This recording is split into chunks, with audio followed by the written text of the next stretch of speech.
Welcome back, ladies and gentlemen. This is Adnan Qaiser with another segment of our talk or a series of talk on Islamic radicalism, in which we have been trying to decipher what is a radical, which is what is a religious terrorism, and does it has any connection or relationship with the faith of Islam.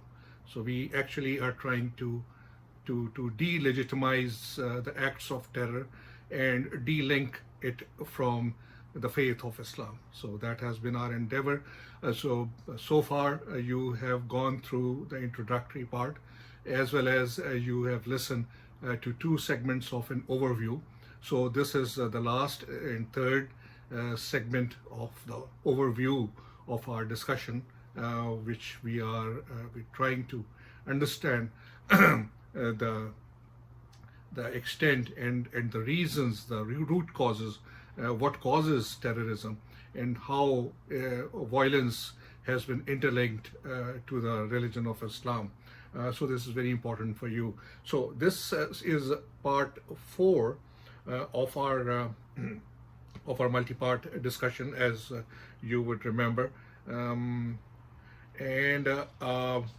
I hope in the preceding parts you have gained some kind of an insight that there are a lot of contributing factors, not one single alone, which are interconnected and interlinked.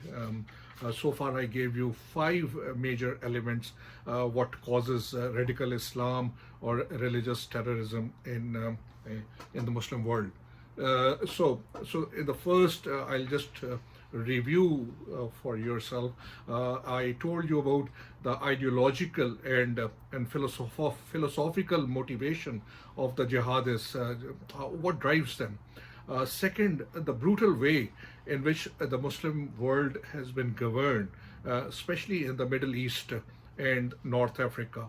The third, how the Western powers supported the autocratic regimes and the oppressive monarchies in the Middle East.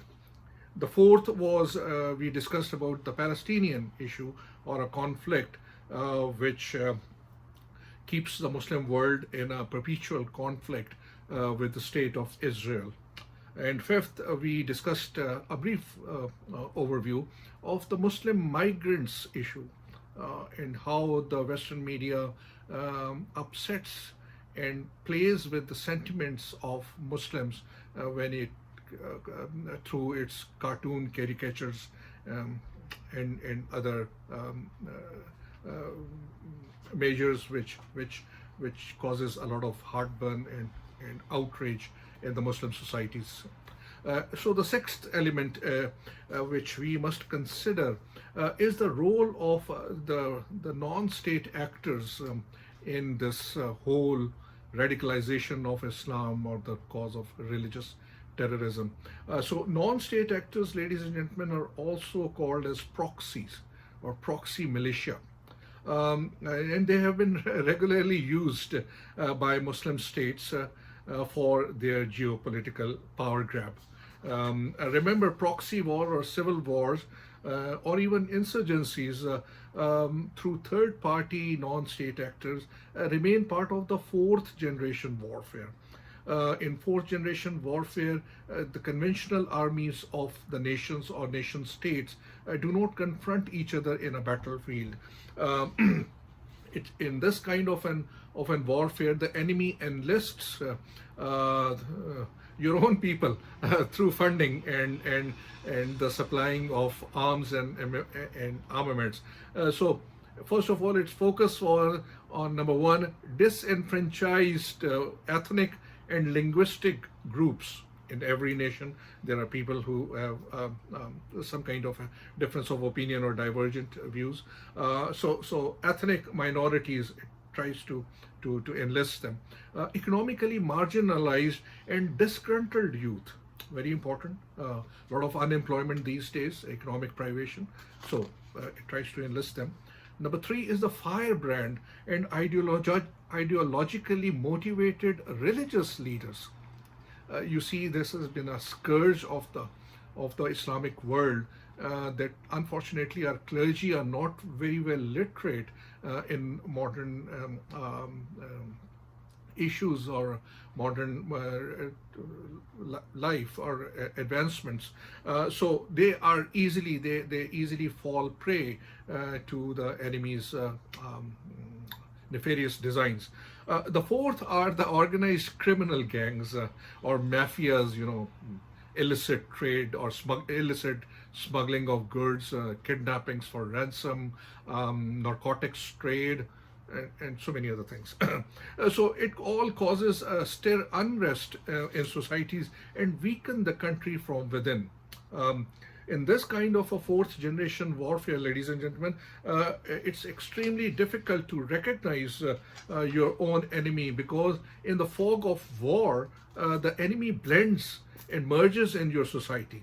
Wearing the same clothes and speaking your own language, the proxy strikes you at your most unguarded moment with an idea to weaken you internally. And it wants to entangle you into paltry or frivolous ethnic disputes or linguistic or religious conflicts among each other. Sectarian clashes are also part of this thing. So it wants to cut your nationalistic roots, which are very important for keeping a nation integrated together. So they shake your confidence that you have in your law enforcing agencies, in your intelligence apparatus, and in your defense forces. So let me share a poem with you which I had written a few years ago. Its title was My Enemy Within.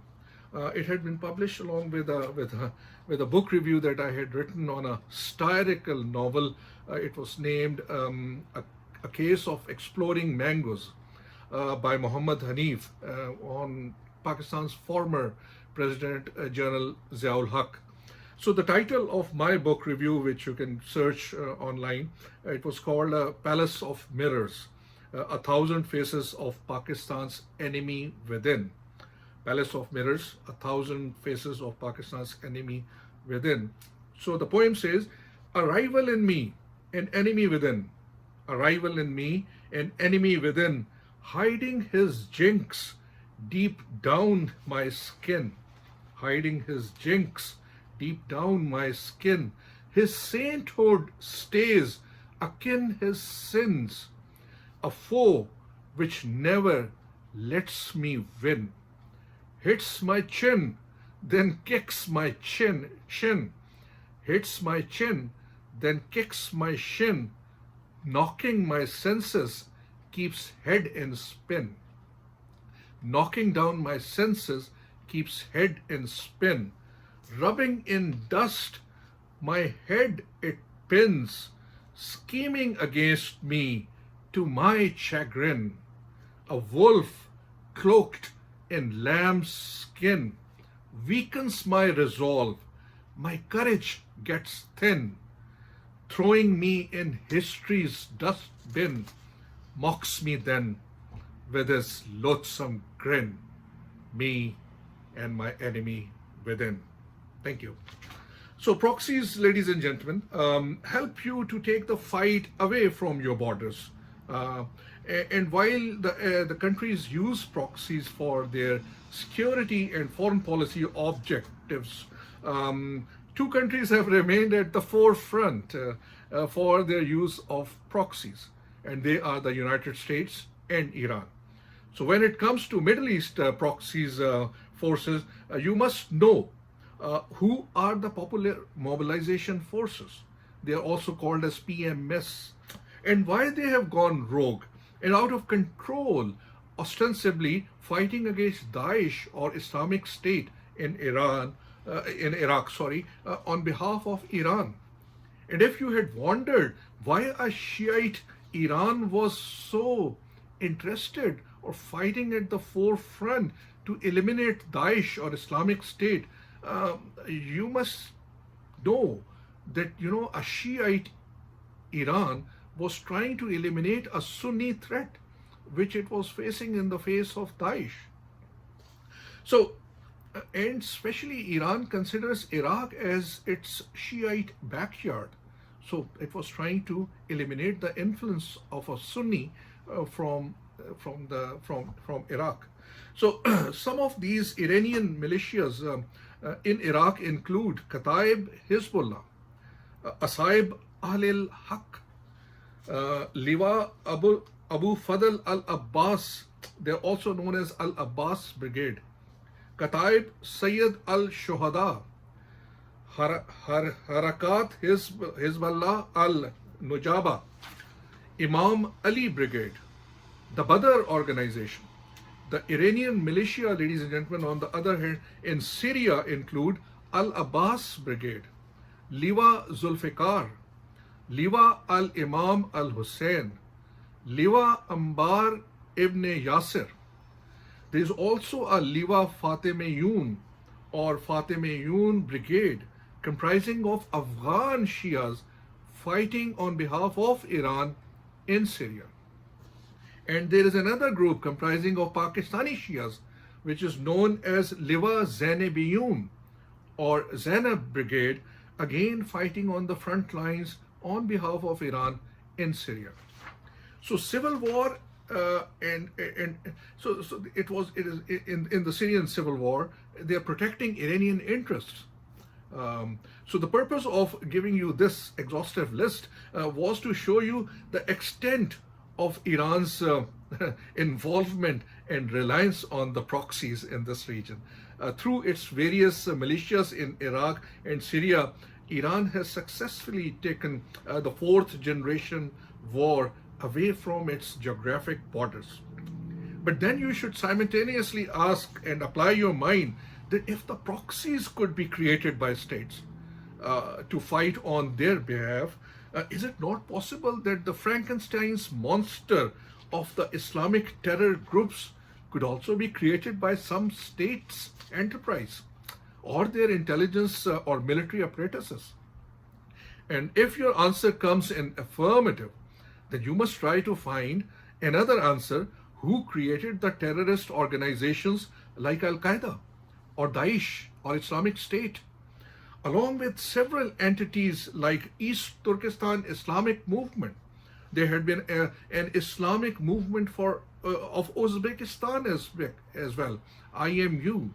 And there had been a Tehreek-e-Taliban as well, which had been a bête noire of Pakistan. A lot of trouble it caused.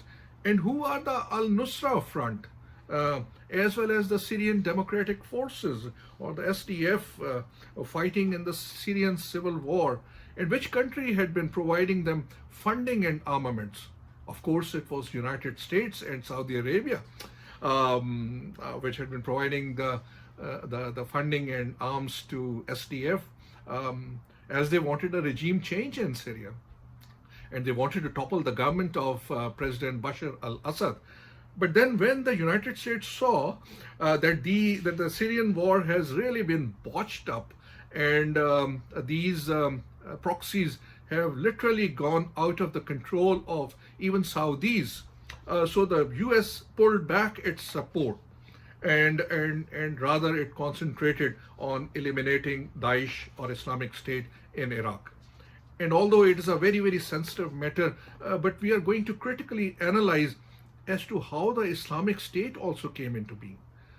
Although I must make it clear that I don't personally think that any terrorist organization is created deliberately by any state. Remember, proxies and non-state actors are like intelligence assets. Very important for you to understand. These proxies are like intelligence assets. And the principle of creating an intelligence asset is threefold. One, it is to be used for a specific purpose. Two, it is used for a specific period of time. And three, it is used in a specific geographic area. So the day an intelligence asset is created, the same day its elimination, or what is called the liquidation plan, is also devised. So, but seeing these terrorist organizations running amok, out of control, I don't think they were created deliberately as a policy. However, there is a great likelihood, ladies and gentlemen, that Al-Qaeda and Daesh came into being from short-sighted policies, lapses, omissions, neglect, and overlook. In other words, these terror organizations or groups were most likely were the unintended consequences of certain policies. Therefore, we can say that Al-Qaeda could be a byproduct of the Afghan Jihad against the former Soviet Union, when Muslim fighters from all over the world were gathered under one umbrella to stop the Soviet socialism and communism spreading into the world. And there was also one of the consideration that they wanted to stop the USSR from reaching the warm waters of Arabian Sea. Because it had reached Afghanistan, it was only Pakistan's Balochistan province was there to reach the Arabian Sea. Anyway, however, in his book, this one, What We Won, America's Secret War in Afghanistan, on the Afghan Jihad against former Soviet Union, from 1979 to 1989. By Bruce Riedel. Ladies and gentlemen, the Afghan war or the Soviet intervention took place in Afghanistan on December 24, 1979. And the last soldier crossed into the Russian territory after the end of the war or their defeat or withdrawal on February 15, 1989. So Bruce Riedel says that refutes any suggestion that the America's Central Intelligence Agency or the CIA either willfully created Al-Qaeda or that Al-Qaeda was formed due to any neglect or omission by the CIA. So I wish to quote from his book. The author quotes writes on page number 81, and I wish to quote, perhaps the most controversial aspect of the secret war in Afghanistan today is the role played by the Muslim volunteers. Mostly, but not all Arabs who came to Pakistan in the 1980s to support the Mujahideen, since the most famous of those volunteers was Osama bin Laden, who would go on to create the terrorist group Al-Qaeda and mastermind the September 11, 2001 attacks against the United States. It has become fashionable to characterize Al-Qaeda and 9/11 attacks as blowback from the US secret war. The suggestion is that the US support for the Mujahideen, the ISI, and the Saudis created the environment in which Al-Qaeda was born and nurtured. Taken to an extreme, that suggests that the 9/11 attack was an unintended consequence of the secret war in the 1980s. Excuse me. That argument, the author is writing, that argument is bad history, pursuing from the future into the past. A line of analysis does not square up to the facts, unquote. But Bruce Riedel admits on page number 151 that the CIA was slow to see. The CIA was slow to see that the war was creating a new phenomena in the Islamic world, that the power of militant Sunni Islam was growing rapidly in the borderlands of Afghanistan and Pakistan. In his memoirs published in 1996, Robert Gates was head of CIA at one time, wrote that the agency did not begin to recognize the importance of the Arab volunteers until 1986, unquote. Likewise, ladies and gentlemen, regarding Daesh or Islamic State, we can assume that it resulted from Anbar awakening, or what is called Anbar Salvation Movement of 2006. Anbar, ladies and gentlemen, you may know is a province of Iraq, in its west. It is bordering Syria and Saudi Arabia, and it is largely inhabited by Sunni population or Sunni tribes. So the Shia population basically resides in the southern Iraq, in the cities of Basra and other places, but the Sunnis basically reside in the west. So Sunni tribes in the north reside with the Kurdish population as well as in the west. So briefly, during the height of the United States war in Iraq, a group of Sunni sheikhs gathered in the city of Ramadi in the fall of 2006 and rejected Al-Qaeda. They also decided to end their insurgency against the US forces in Iraq and began to cooperate instead with the US forces with whom they had been fighting in a guerrilla warfare, a guerrilla war or an insurgency since the fall of Baghdad took place on March 20th, 2003.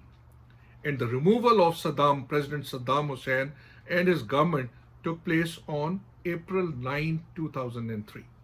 So the Anbar awakening or the Anbar salvation movement transformed Anbar from a hotbed of insurgency and rebellion stronghold into an area where US and international forces could frequently conduct anti-Al-Qaeda operations freely. So the local population joined Iraqi security forces in large number. The US and Iraqi forces also cleared Ramadi and much of the Euphrates River Valley from Al-Qaeda elements. Those efforts denied Al-Qaeda access to one of its most critical bases in Iraq.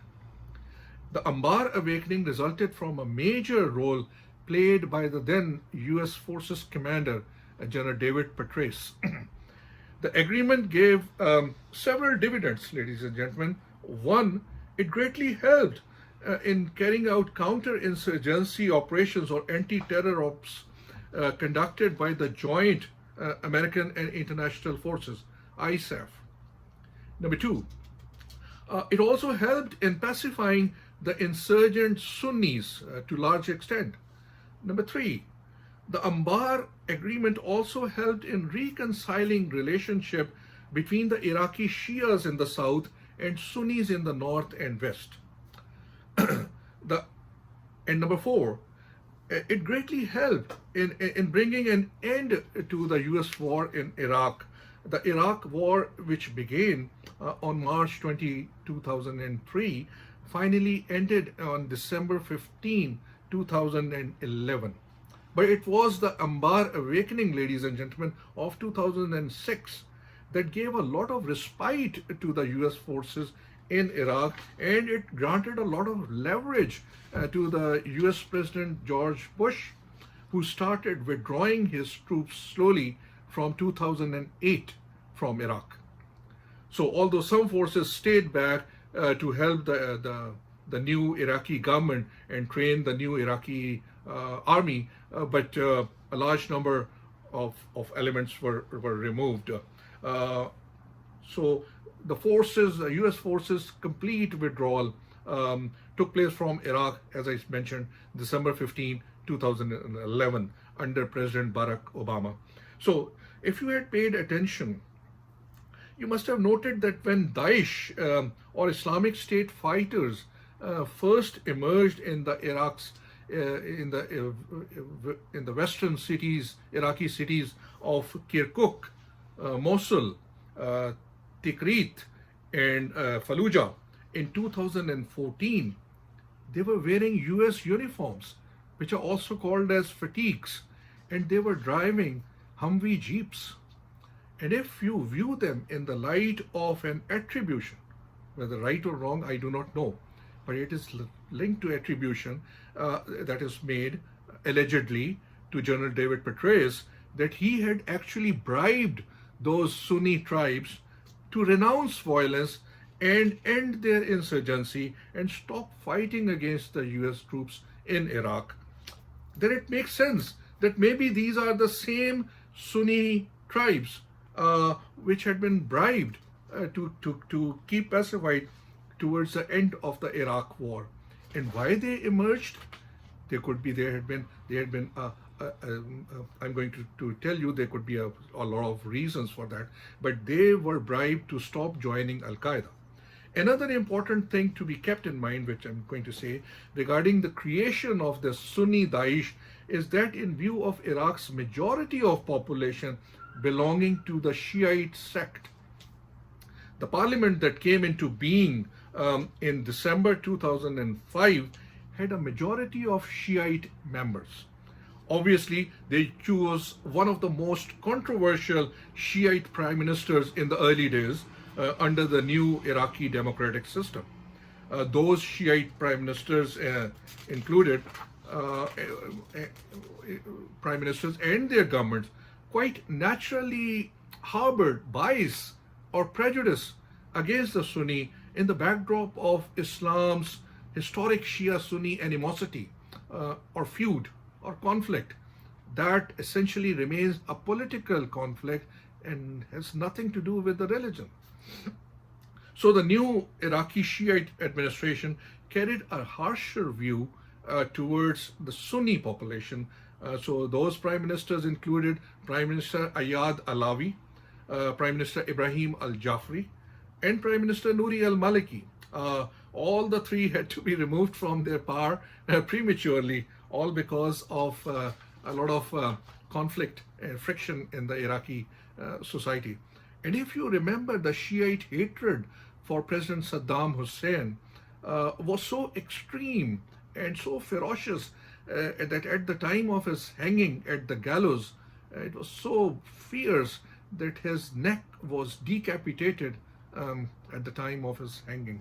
So very unfortunate, but that's a fact of Muslim world and especially in the Middle East. So as I said, you must ask yourself questions. Is there a possibility that these or some terror groups were created to serve a specific purpose, or that their creation resulted from some kind of a negligence or omission, or perhaps under a considered policy decision or acts of commission as well? This is one of the most important questions, ladies and gentlemen, that you must ask yourself and inquire about. But I am not in a position to talk about this matter openly. As one, I do not have credible information or authentic facts with me. Secondly, remember, this is too sensitive a subject to be talked about now. I mentioned you in the beginning that religion and terrorism are two very sensitive subjects to be talked about, but I wanted basically to orient you and to de-link it with the faith of Islam by whatever I know. In part 6, I'm going to tell you, I'm going to give you an example of a journalist who knew too much. So I would counsel you, advise you not to seek more information or become privy to sensitive information because it's not. It may be injurious to your life. However, I'll give you some references, some scholarship references when we discuss the philosophical transformation of Al-Qaeda, from Al-Qaeda to Daesh, and that will greatly help you to understand what actually transpired, or what are different theories which we talk about. So anyway, so secondly, when we reach to the part where we discuss the role of the West in propping up these dictatorial Middle Eastern regimes and oppressive monarchies in the Gulf, I will also tell you that what were the constraints of the West and the European powers to keep these dynastic regimes in power and in the Middle East. So though in return a democratic West, which always stood, I've told you earlier, as a champion of human and fundamental rights, it quietly saw that these tyrant regimes had been brutally suppressing their native Muslim populations for decades. So such a mindless subjugation obviously resulted in the modern day radicalization, terror and violence, and which is threatening world peace and security today. So all these integrated factors you must keep in mind. But briefly, the United States, I believe I talked about it in the last segment as well, played a very important role to stop the influx or the spread of Soviet socialism into the other parts of the world. They wanted to contain the Soviet socialist ideology until certain areas. So they didn't want, the Western powers didn't want that this communist or socialist ideology should go into the Middle East. So they used a great help from militant Muslim organizations like Muslim Brotherhood. I would encourage you to read this book, or even if you could grab its book review somewhere online. A very informative book. It is titled "The Devil's Game: How the United States Helped Unleash Fundamentalist Islam" by Robert Dreyfus. I repeat, "Devil's Game: How the United States Helped Unleash Fundamentalist Islam" by Robert Dreyfus. Very informative book. So what we cannot openly discuss in these public forums is all written in this book, and very excellent scholarship. So remember, we would certainly find out the truth, ladies and gentlemen, one day about Al-Qaeda and Daesh when we reach to our future, and when we look back into the history, and as it is being written today. I always believe, and remember my quote, I say that the history never gets archaic, redundant, or outdated. History never gets archaic, redundant, or outdated. It only gets perfected and more truthful with age. So returning to our overview of discussion on Islamic radicalism and religious terrorism, number 7, finally the 7th factor, when we examine the root causes of radical Islam and religious terrorism, we must try to find out as to what are or have been the grievances of the Muslim people, genuine or otherwise, that they had been harboring for years. And then we must inquire as to what are the dynamics and drivers, or perhaps motivating factors, or maybe they are the compulsions, that constraints among a segment of Muslim society, that they have been forced to pick up arms and begin to seek justice through violence. So while our discussion will primarily focus on Islamic radicalism and religious terrorism, we'll be discussing all these interrelated factors as well. So I do not know how long these sessions would last, and whether or not they're going to be bring some benefit to you as well. But I do not know that how many total number of parts would eventually come out. But you can listen to these segments at your own pace. And I know this overview has been broken down into 3, which is a little bit overwhelming. But you can listen to them at your own pace and convenience. And I would be happy, ladies and gentlemen, if you gain something out of this discussion, and which adds to your knowledge and previous understanding about the issue. My idea is to share and pass on what little knowledge I have to you guys. And remember, my philosophy is that if you don't give anything, you don't gain anything. My philosophy is called oak, like an oak tree. It's called one act of kindness. So remember, if just one person gets benefited out of you, just one, who is enlightened, who gets benefit from you, then perhaps your purpose of taking birth in this world gets accomplished, because then then the fission reaction starts. Then it gets passed on from one to another person, and to another person, and to another person. So this is very important. So with this, ladies and gentlemen, I come to an end of this part number 4, which was to sum up the overview of radical Islam and the religious terrorism in the Muslim world. And so, with this was this is an interplay of several factors. So I will be returning with part 5. Again, it is going to be a 3-part discussion to give you the root causes. There might be some repetitions which I've been making in the root causes as well, but they are very important for your firm understanding of the issues, what has been going on in the Muslim world, what are the issues that afflict the Middle East, and what is the role of the Western countries or Western powers in all this in this drama which has been unfolding in the Muslim world. So again, the primary purpose is to de-link the faith of Islam from what we call religious terrorism. So thank you very much. This is Adnan Qaiser signing off from our part 4 discussion on Islamic radicalism. We'll be back again and see you next time. Until then, take good care and bye for now.